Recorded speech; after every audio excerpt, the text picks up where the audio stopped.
வணக்கம் நண்பர்களே. தமிழக அரசியலில் முக்கியமான சில டாபிக்ஸை இந்த பதிவில் டக்குன்னு பார்க்க போகிறோம். முதல் டாபிக் என்ன பார்க்க போகிறோம் அப்படின்னா, தினமலர் ஒவ்வொரு பாராளுமன்ற தொகுதியாக சர்வே எடுத்துக்கிருக்காங்க. கள நிலவரம் குறித்து ஆய்வு செஞ்சுக்கிருக்காங்க. அந்த வகையில் ராமநாதபுரம் இருக்குது பார்த்தீங்களா, அந்த தொகுதியில் வெற்றி வாய்ப்பு யாருக்கு இருக்குது அப்படின்னு பொதுமக்கள்கிட்ட கேட்டிருக்காங்க.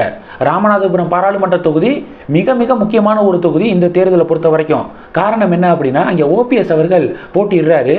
ஓபிஎஸ் அவர்கள் ஒரு போல்டான ஒரு டிசிஷன் எடுத்திருக்காரு. பாஜகவுடனான கூட்டணியில ஓபிஎஸ் அவர்களுடைய அணியில வேற யாரையாவது ஒருத்தரை கை காட்டி அவர் போட்டியிடுவாரு அப்படின்னு சொல்லாம, நானே களமிறங்குறேன் அப்படின்னு சொல்லிட்டு அவர் போல்டான டிசிஷன் எடுத்திருக்காரு. பலாப்பழ சின்னம் அவருக்கு கொடுக்கப்பட்டிருக்கு. அவரை தோற்கடிக்க திராவிட கட்சிகள் பார்த்தீங்க அப்படின்னா பல முயற்சிகளை மேற்கொள்றாங்க. அதுல ஒண்ணு என்ன அப்படின்னா, ஓபிஎஸ் அப்படிங்கிற பேர்லயே மொத்தம் 5 வேட்பாளர்கள் களம் காண்றாங்க.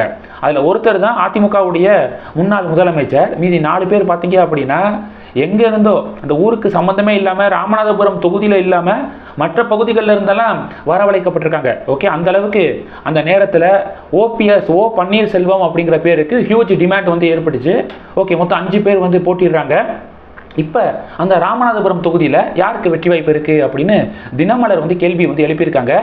ஓபிஎஸ் அவர்களுடைய சின்னம் என்ன? பலாப்பழம். ஓபிஎஸ் அவர்களுடைய சின்னம். இதில் ஃபர்ஸ்ட் பார்த்தீங்க அப்படின்னா, ராமநாதபுரம் ஃபுல்லாக ஓபிஎஸ் அவர்களுடைய சின்னம் பலாப்பழம் அப்படிங்கிறது போய் ரீச் ஆயிருக்கு அப்படிங்கிறத புரிஞ்சுக்க முடியுது. ரெண்டாவது என்ன அப்படின்னா, அந்த தினமலருடைய சர்வே படி ராமநாதபுரத்தில் பாஜக கூட்டணியில் இருக்கக்கூடிய ஓபிஎஸ் அவர்கள் வெற்றி பெறுவதற்கு அதிக வாய்ப்புகள் இருக்கு அப்படின்னு சொல்றாங்க. அந்த சர்வேலையும் பல மக்கள் இதை சொன்னதை நம்ம பார்க்க முடிஞ்சிச்சு. நார்மலாகவே ராமநாதபுரம் பாராளுமன்ற தொகுதியில் பாஜகவுக்கு நல்ல ஒரு வாக்கு சதவீதம் இருக்கு, ஓட் பெர்சன்டேஜ் இருக்கு அப்படிங்கிறத நம்ம பார்க்குறோம். அது மட்டும் இல்லாமல் பிரதமர் மோடி அவர்கள் போட்டியிட வாய்ப்பு இருந்த தொகுதி அப்படின்னு ஒரு வருஷமாக கடந்த 12 மாதங்களாக அது பற்றிய ஒரு பேச்சுக்களை நம்ம பார்த்தோம். இப்போ ஓபிஎஸ் அவர்கள் போட்டிடுறாரு. ஓபிஎஸ் அவர்கள் பிரச்சாரம் மேற்கொள்ளும் போது என்ன சொல்றாரு அப்படின்னா, மோடி அவர்கள் அவர் போட்டியிட இருந்த தொகுதியை எனக்கு விட்டு கொடுத்திருக்காரு. அப்ப என்னைய ஜெயிக்க வச்சீங்க அப்படின்னா மோடி அவர்களுடைய நேரடி கண்காணிப்புல ராமநாதபுரம் தொகுதி இருக்கும் அப்படின்னு கேம்பெயின் பண்றாரு ஓபிஎஸ் அப்படிங்கிறத பார்க்குறோம். இந்த கேம்பெயின் ராமநாதபுரம் மக்கள் மத்தியில் நல்லா ரீச் ஆயிருக்கு அப்படிங்கிறத புரிஞ்சுக்க முடியுது. இது எல்லாத்தையும் தாண்டி அங்க இருக்கக்கூடிய மக்கள்கிட்ட கேட்கும்போது அவங்க ஸ்ட்ராங்கா ஒரு விஷயத்த சொல்றாங்க. ஓபிஎஸ் அவர்களுக்கு அதிமுக பெரிய துரோகம் இழைக்கப்பட்டிருக்கு அப்படின்னு சொல்றாங்க. ஜெயலலிதா அவர்களுக்கு நெருக்கடியான காலகட்டம், 2 முறை நெருக்கடியான ஒரு காலகட்டம் வரும்போது முதலமைச்சர் அப்படிங்கிற பதவியை ஓபிஎஸ் அவர்கள்ட்ட கொடுத்து தான் அவங்க சிறைக்கு போனாங்க. கொடுத்த அந்த பதவியை ஜெயலலிதா அவர்களுடைய வழிகாட்டுதல் படி கரெக்டாக பார்த்து ஜெயலலிதா அவர்கள் வெளியே வந்தோன்னே அதை ப்ராப்பராக ஒப்படைச்சாரு ஓபிஎஸ் அவர்கள் அப்படிங்கிறத அந்த பகுதியில் இருக்கக்கூடிய மக்கள் தெரிவிக்கிறாங்க. ஓபிஎஸ்க்கு ஒரு பெரிய துரோகம், அநீதி இழைக்கப்பட்டிருக்கு அப்படின்னு நிறைய பேர் சொல்றாங்க. அது மட்டும் இல்லாம ராமநாதபுரம் தொகுதியை பொறுத்த வரைக்கும் திமுக எதிர்ப்பு வாக்குகள் இருக்கு பாத்தீங்களா, அது முன்னாடி அதிமுகக்கு போற மாதிரி இருந்துச்சா. ஆனா இப்ப ஓபிஎஸ் போட்டியிடுறதுனால பாத்தீங்கன்னா அது பாஜக கூட்டணியில் இருக்கக்கூடிய ஓபிஎஸ்க்கு அந்த வாக்குகள் வருது. ஏன்னா சமீபத்தில் பாத்தீங்க அப்படின்னா எதிர்க்கட்சி துணைத் தலைவர் அப்படிங்கிற அந்த இருக்கை உதயகுமார் அவர்களுக்கு ஒதுக்கப்பட்டுச்சு. ஸ்டாலின் அவர்கள் சட்டமன்றத்தில் எடப்பாடி பழனிசாமி அவர்கள் நீண்ட நாள் இந்த கோரிக்கையை முன் வச்சிருக்காரு. அதனால அந்த எதிர்க்கட்சி துணைத் தலைவர் அந்த இருக்கையை ஓபிஎஸ் கிட்ட இருந்து மாற்றி ஆர்பி உதயகுமாருக்கு ஒதுக்கணும், அதுக்கு நடவடிக்கை எடுக்கணும் அப்படின்னு ஸ்டாலின் அவர்கள் சட்டப்பேரவையில் கோரிக்கை வச்சு அடுத்த நாளே பார்த்தீங்க அப்படின்னா அந்த இருக்கை ஆர்பி உதயகுமார் அவர்களுக்கு ஒதுக்கப்பட்டுச்சு. இதெல்லாம் களத்தில் எதிரொலிக்குது. களத்தில் இருக்கக்கூடிய மக்கள் என்ன சொல்றாங்க அப்படின்னா, பார்த்துக்கோங்க, அப்போ பாஜக சொல்ற மாதிரி அதிமுக திமுக இடையே ஒரு ரகசிய கூட்டணி இருக்கிற மாதிரி தெரியுது, ரகசிய ஒப்பந்தம் இருக்கிற மாதிரி தெரியுது. பாஜக சொல்ற மாதிரி பங்காளி கட்சிகள் மாதிரியே இவங்க பிஹேவ் பண்ணிக்கிருக்காங்க. அதனால தான் ஓபிஎஸ் அவர்களை திட்டமிட்டு எடப்பாடி பழனிசாமி அவர்கள் வெளியேற்றிருக்காரு அப்படிங்கிறதெல்லாம் அந்த பகுதியில் இருக்கக்கூடிய பொதுமக்களுடைய கருத்தா இருக்கு. எதுக்கு ஓபிஎஸ்க்கு ஓட்டு போடுவீங்க அப்படிங்கிறத கேட்கும்போது இதெல்லாம் அவங்க சொல்றத நம்ம புரிஞ்சுக்க முடியுது.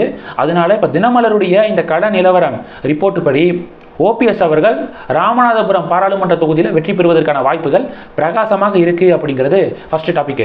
ரெண்டாவது டாபிக் என்ன பார்க்க போறோம் அப்படின்னா, ஜாஃபர் சாதிக் இருக்கார் பார்த்தீங்களா, ஜாஃபர் சாதிக் தொடர்புடைய இடங்களில் என்சிபி, அமலாக்கத்துறை இவங்கெல்லாம் ரைடை நடத்துகிறாங்க. இதை நம்ம புரிஞ்சுக்க முடியுது. இன்னைக்கு பார்த்தீங்க அப்படின்னா அமீர் இருக்கார் பார்த்தீங்களா, டைரக்டர் அமீர், அவர் தொடர்புடைய இடங்களில் அமலாக்கத்துறை சோதனையை நடத்திக்கிட்டு இருக்காங்க காலையில இருந்து. அமீர் மட்டும் இல்லாமல் சிற்றரசு அப்படின்னு திமுகவுடைய மாவட்ட செயலாளர் உதயநிதி ஸ்டாலின் அவர்கள் ரொம்ப க்ளோஸான ஒரு நபர் சிற்றரசு அப்படின்னு வந்து சொல்றாங்க.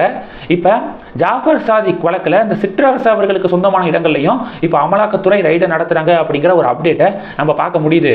அமீர் அவர்களை பொறுத்த வரைக்கும் என்சிபி வந்து சம்மன் அனுப்பி டெல்லியில் இப்போ தான் சமீபத்தில் ஆஜராகினார். 11 மணி நேரத்துக்கு மேலாக விசாரணை வந்து நடந்துச்சு. இப்போ மறுபடியும் என்சிபி அமீருக்கு வந்து சம்மன் அனுப்பியிருக்காங்க. மீண்டும் விசாரணைக்கு ஆஜராகணும் அப்படின்னு சம்மன் அனுப்பியிருக்காங்க. இது 2வது டாபிக். 3வது டாபிக் என்ன பார்க்க போகிறோம் அப்படின்னா, திமுக கோயம்புத்தூரை பொறுத்த வரைக்கும் அடுத்தடுத்து தேர்தல் வாக்குறுதிகளாக சொல்லியிருக்காங்க. நேற்று என்ன சொன்னாங்க அப்படின்னா, கோயம்புத்தூரில் சர்வதேச கிரிக்கெட் மைதானம் அமைக்கப்படும் அப்படின்னு வந்து சொல்லியிருந்தாங்க. அதற்கு அண்ணாமலை அவர்கள் மிக கடுமையான ஒரு விமர்சனத்தை வந்து முன் வச்சிருந்தாரு. ஃபர்ஸ்ட் ரோடை வந்து ப்ராப்பராக போடுங்க அப்படின்னு வந்து சொல்லியிருந்தாரு. இப்போ என்ன சொல்லியிருக்காங்கன்னா, கோயம்புத்தூரில் புதிய மெட்ரோ திட்டம் வந்து நடைமுறைப்படுத்தப்படும். இந்த மெட்ரோ திட்டம் இருக்குது பார்த்தீங்களா, அது திருப்பூர் வரைக்கும் எக்ஸ்டெண்ட் செய்யப்படும் அப்படின்னு சொல்லிட்டு திமுக வாக்குறுதி கொடுத்துருக்காங்க. பாஜக என்ன சொல்கிறாங்க அப்படின்னா, எங்கள் ஊரில் கூரை ஏறி கோழி பிடிக்க முடியாதவங்களாம் வானம் ஏறி வைகுண்டம் போகிறேன்னு சொன்னாங்களாம் அப்படின்னு சொல்லிட்டு ஒரு பழமொழி வந்து சொல்லுவாங்க. ஃபஸ்ட்டு கோயம்புத்தூரில் கடந்த 3 வருடமாக பஸ் டெர்மினல், புதிய ஒரு பேருந்து நிலையத்தை கூட உங்களால் அமைக்க முடியலை. நீங்கள் புதிய மெட்ரோ திட்டத்தை வந்து அமைக்க போகிறீங்களா, இதை மக்கள் நம்புவாங்க அப்படின்னு சொல்லிட்டு இப்ப பாஜக வந்து ஒரு செக்கை வந்து வைக்கிறாங்க. இந்த 3 டாபிக்ஸ் குறித்து உங்களுடைய பார்வைகளை மறக்காம கமெண்ட் பண்ணுங்க. இந்த வீடியோ பிடிச்சிருந்துச்சுன்னா லைக் பண்ணுங்க, ஷேர் பண்ணுங்க, மறக்காம நம்ம சேனலை சப்ஸ்கிரைப் பண்ணுங்க. மேலும் நம்ம சேனலுக்கு சப்போர்ட் பண்ணணும் அப்படின்னு ஆசைப்பட்டீங்கன்னா, நான் பேசக்கூடிய வீடியோக்கு கீழே நன்றி அப்படிங்கிற ஆப்ஷன் இருக்கு. அதை கிளிக் பண்ணி உங்களால முடிந்த தொகையை சேனல் வளர்ச்சிக்காக கொடுத்து உதவி செய்யலாம். இல்ல ஜாயின் பட்டனை கிளிக் பண்ணி நம்ம சேனலுக்கு மெம்பரா வந்து ஆகலாம். நன்றி. ஜெய் ஹிந்த்.